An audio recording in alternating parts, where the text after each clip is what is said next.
हमारे व्यस्त जीवन में ईश्वर की आवाज़। हमारे व्यस्त जीवन में कुछ पल हमारे ईश्वर के साथ। एक बार एक संत के पास एक सनकी व्यक्ति पागल के जैसे सत्य का मजाक उड़ाने वाला, धर्म और ईश्वर का उपहास करने वाला व्यक्ति संत से पूछा कि आप हमें बताइए कि ईश्वर कैसा है।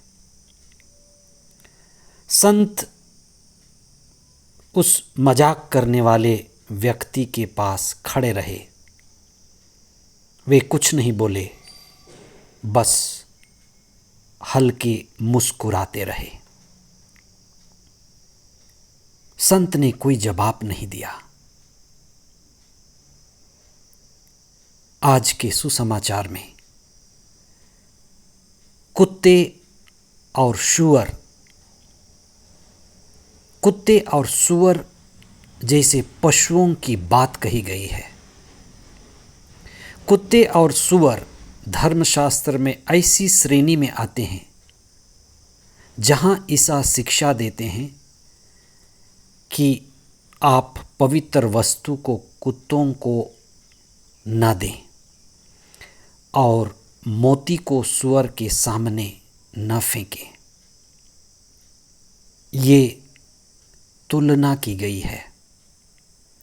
पवित्र वस्तुएं सत्य हैं, प्रज्ञा है, मुक्ति के रहस्य हैं। मोती धर्म की बातें हैं, सत्य और धार्मिकता की बातें हैं। मुक्ति और अनंत जीवन और अनंत आनंद की बातें हैं, जो सभी के लिए अर्थपूर्ण नहीं होती। धर्मशास्त्र में पशु का अर्थ है पाश या जो खूंटा से बंधा हुआ है। पशु का अर्थ है अचेतन, बेहोश,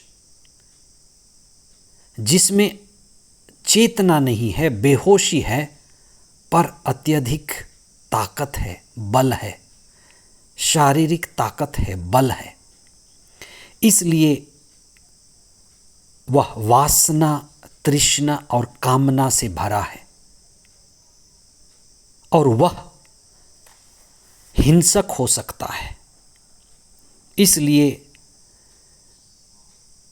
अचेतन व्यक्ति, न समझ व्यक्ति, अहंकारी व्यक्ति पशु तुल्य है और हिंसक भी है। इसलिए ईसा ने अपने शिष्यों को और अपने समय के लोगों से कहा कि तुम सावधान रहो कि तुम किसके साथ रहते हो और किसकी बातें सुनते हो।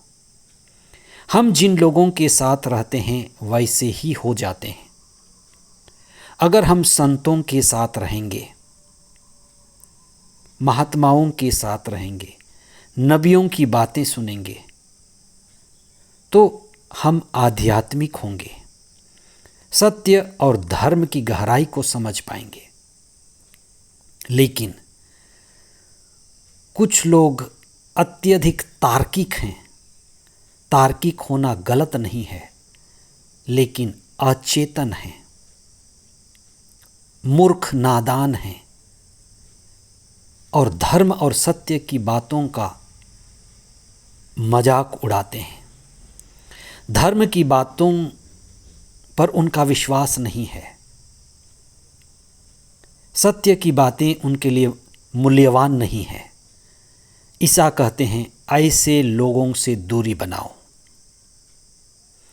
जो व्यर्थ की बातों में उलझे रहते हैं, संसार और सांसारिकता में उलझे रहते हैं, अज्ञानता और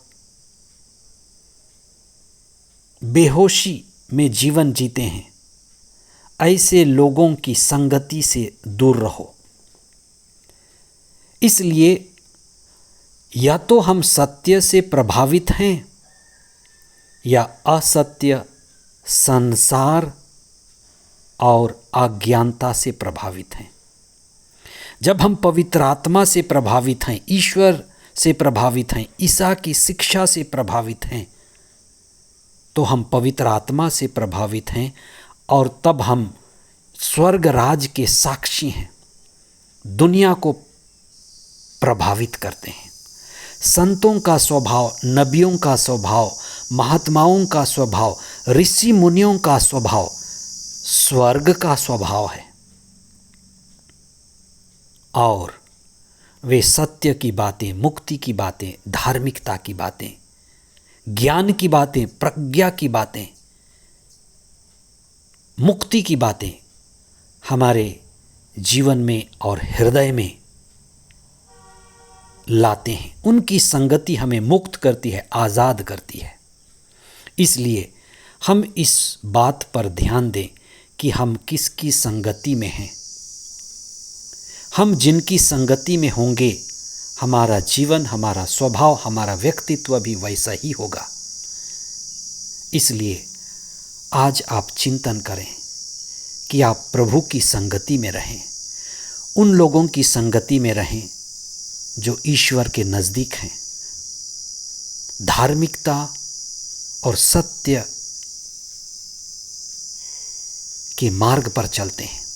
आज के पहले पाठ में हम राजा हिजकिया के बारे में पढ़ते हैं, जो एक असूर शासक सेनहरीब के आक्रमण से,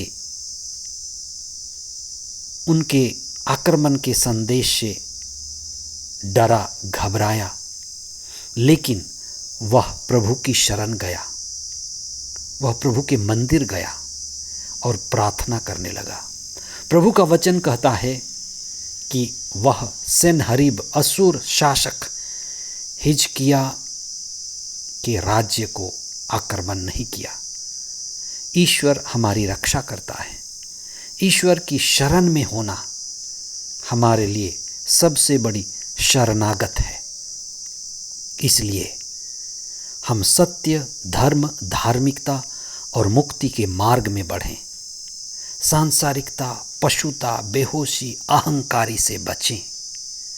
आमीन।